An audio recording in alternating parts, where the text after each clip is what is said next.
This has been described by one Israeli official to my colleagues here at NBC News as a Biden deal, not a Netanyahu deal. What does that indicate to you, both about the role that the president played in the 5 weeks leading up to the release of these hostages, and perhaps equally critically, the role he will need to play moving forward? Thanks. First of all, Alicia, thanks for having me. The administration doesn't have great options here. They've succeeded, I think, in deterring both Iran and Hezbollah by deploying 2 carrier strike groups and 200 strike aircraft in the Eastern Mediterranean. It looks relatively that the Israeli-Lebanese front is relatively calm.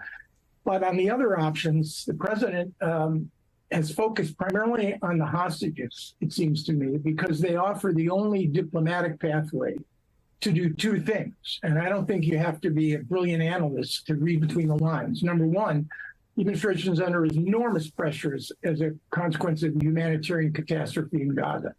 This is a way, as the president and Jake Sullivan has said, to get needed humanitarian aid into Gaza, both in southern Gaza and in the north. The second issue was even more complex, and that is, how do you extend this in a way that would perhaps de-escalate the situation, either delay, constrain at some point the looming Israeli military action, which is going to be focused on southern Gaza, where presumably the senior leadership of Hamas is located, as well as perhaps the hostages. And here is where the Israeli objectives and the administration's objectives may well be divergent.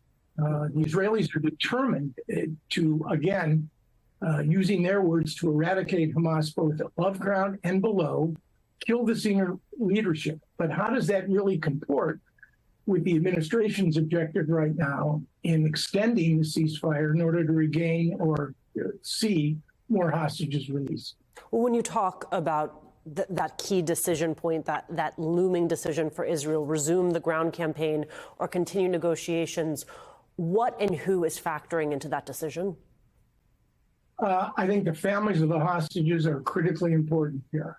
That was one of the reasons in 2011 that the Israelis agreed to redeem one Israeli corporal, Gilad Shalit, for over 1,000 Palestinian security prisoners in one of the most extraordinary asymmetrical trades.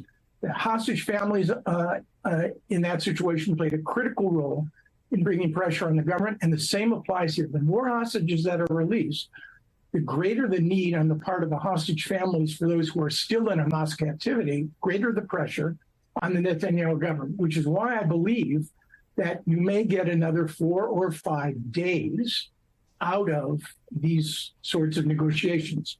Israeli Channel 12 is reporting that with today's release, 177 hostages remain, 61 women and children, and 116 adults, both civilians, men and women, and Israeli Defense Forces soldiers.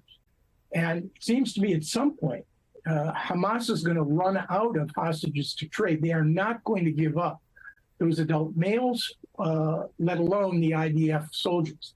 They will be kept for further trades down the road. And clearly, Hamas's objective is so patently obvious.